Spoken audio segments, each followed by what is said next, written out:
Bienvenue sur Africa 24 dans cette nouvelle édition du 12-15. Voici les titres de l'actualité. Le Front commun pour le Congo de l'ancien président Joseph Kabila remporte la majorité absolue aux élections des gouverneurs. Des scrutins qui se sont déroulés le 10 avril 2019 dans 22 des 26 régions de la République démocratique du Congo. Hausse de l'inflation en Éthiopie au premier trimestre 2019. Elle s'est chiffrée à 11,2% les 3 premiers mois de l'année, contre 10,9% au cours de la même période en 2018. Une hausse principalement due à l'augmentation du prix des céréales. Et la suppression du fonds commun au Burkina Faso impacte l'économie. Les agents du ministère des Finances sont mécontents et dénoncent la révocation de cette prime de motivation. Un ralentissement de services serait à noter selon les usagers. Mais tout d'abord au Mali, la rencontre organisée ce jeudi 11 avril par le chef de l'État Ibrahim Boubacar Keïta a été boycottée par les deux coalitions censées représenter plus d'une trentaine de partis politiques et d'associations. L'opposition malienne exige l'ouverture d'un dialogue sur la vie de la nation et sur les crises qui secouent le pays avant la présentation d'une réforme constitutionnelle, réforme nécessaire pour l'application des dispositifs de l'accord de paix d'Alger signé en 2015. En République démocratique du Congo, la coalition du Front commun pour le Congo, dirigée par l'ancien président Joseph Kabila, renforce son pouvoir politique. Le FCC a remporté le 10 avril la majorité absolue aux élections des gouverneurs. Notons que le FCC est déjà majoritaire à l'Assemblée nationale et au Sénat. Reportage de notre correspondant Jacques Mboka.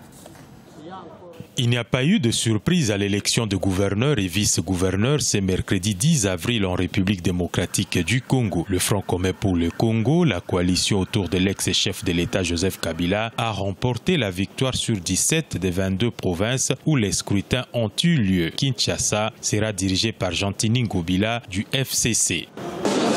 Je félicite l'élu de Kinshasa. Tout ce que je lui demande, c'est de travailler pour le bonheur de nos équipes. On doit lui accorder du temps, nous allons l'observer. Et nous croyons qu'ensemble, nous allons rebâtir cette ville. Gouverneur et vice-gouverneur dans la capitale congolaise s'est déroulé sous une haute sécurité. Une forte présence policière justifiée par les menaces de représailles des militants de l'Union pour la démocratie et le progrès social contre leurs députés sur qui pesaient les allégations de corruption. On peut dire que les élus de l'UDPS ont bel et bien répondu à l'appel de la base, c'est-à-dire voter seulement les tickets de l'UDPS. Et c'est ce qui a été constaté. On peut déjà sous-entendre que l'enjeu de départ était que les 12 députés de l'UDPS puissent voter simplement les tickets ou les tickets alignés par le parti. La coalition au pouvoir cash du président de la République et de son directeur de cabinet ne remporte qu'une seule province. Même cas pour la coalition Lamouka de Martin Fayoulou. Vu les résultats, 3 provinces vont organiser les seconds tours, alors que 4 autres, notamment le Sud Kivu, le Maïndombe, le Sud Ubangi et le Sankuru, où l'ex-ministre de la Communication et des Médias Lambert Mende est candidat unique, attendent l'organisation du scrutin. L'ancien ministre béninois de l'économie et des finances, Komi Kouché, comparaissait ce jeudi 11 avril devant la justice espagnole. Son extradition vers le Bénin était en jeu. Il fait l'objet d'un mandat d'arrêt à la demande des autorités béninoises pour son implication présumée dans un dossier lié à la gestion du Fonds national de la microfinance au Bénin. Un sujet de la rédaction. L'ancien ministre Komi Kouché sera-t-il extradé de l'Espagne vers son pays, le Bénin? C'est du moins ce qu'exigent les autorités béninoises qui ont saisi la justice espagnole à cet effet. L'audience ouverte ce jeudi à Madrid a permis aux avocats de l'homme interpellé le 14 décembre de plaider la relaxe de leur client. Son arrestation faisait suite au mandat d'arrêt international émis par la justice béninoise pour détournement présumé de deniers publics au préjudice du fonds de microfinance, institution qu'il a dirigée de 2009 à 2013. Dans l'audience qui a duré un peu plus de 3 heures d'horloge, le prévenu a déclaré à la Cour qu'il n'est pas un criminel économique, comme on tente de le présenter, mais un redoutable adversaire que souhaite éliminer le pouvoir béninois.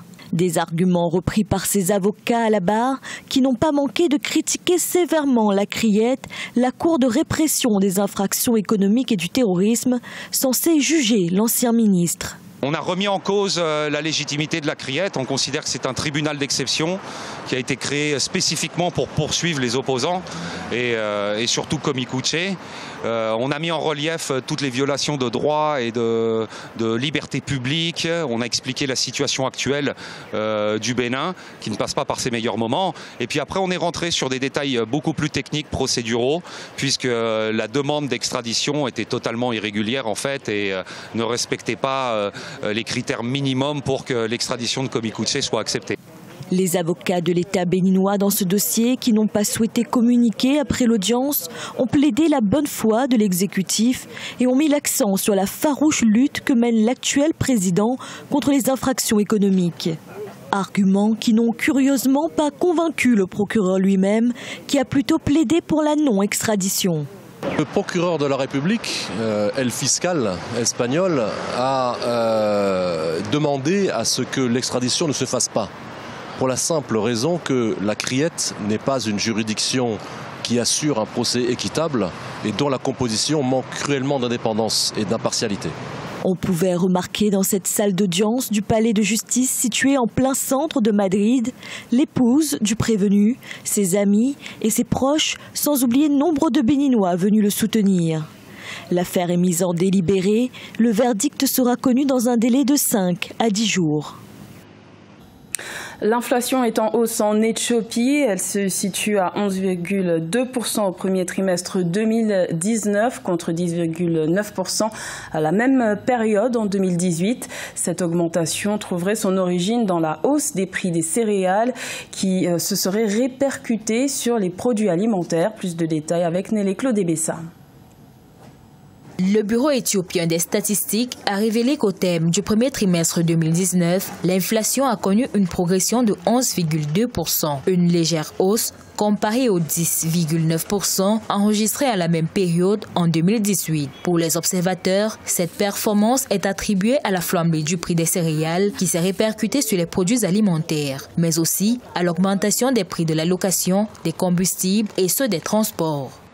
Ce taux-là est très élevé sur le pouvoir d'achat des consommateurs et a l'effet inverse sur le revenu des ménages. On a une baisse de consommation généralisée, de la productivité et immédiatement on a des implications sociales. L'inflation doit prendre en compte la structure de l'économie et l'inflation doit stabiliser le niveau de la consommation. Malgré cette hausse du taux d'inflation, la croissance de la production, les réformes politiques et économiques en cours semblent renforcer la confiance des investisseurs qui se sont engagés dans le pays. Une conjonction d'éléments qui pousse le pays à attendre une croissance de 8,5% au terme de l'année fiscale 2019. Avec un taux d'inflation qui est galopant, l'Éthiopie doit, s'il veut atteindre ses objectifs en matière de croissance, maîtriser son niveau d'inflation. L'État doit garder la même mise sur les produits de grande consommation,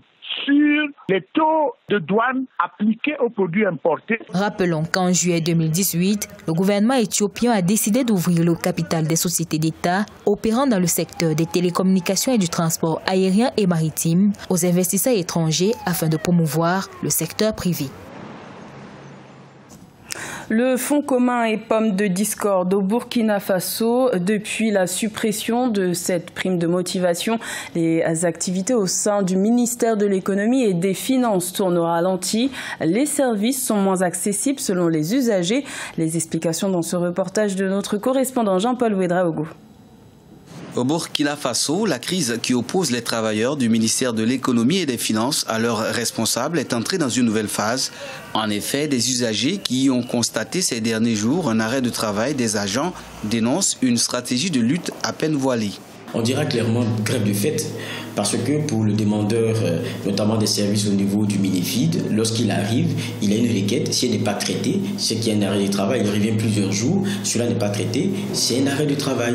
En cause, le fonds commun, cette prime trimestriellement versée aux agents du dit ministère est supprimée avec l'approbation de l'Assemblée nationale le 18 décembre 2018. Si le coût de ce blocage institutionnel s'évalue difficilement à ce stade, la situation actuellement difficile pour les autorités, notamment sur le plan sécuritaire, suscite des inquiétudes. Mais n'oublions pas qu'en parle de fonds, il y a la question du fonds commun.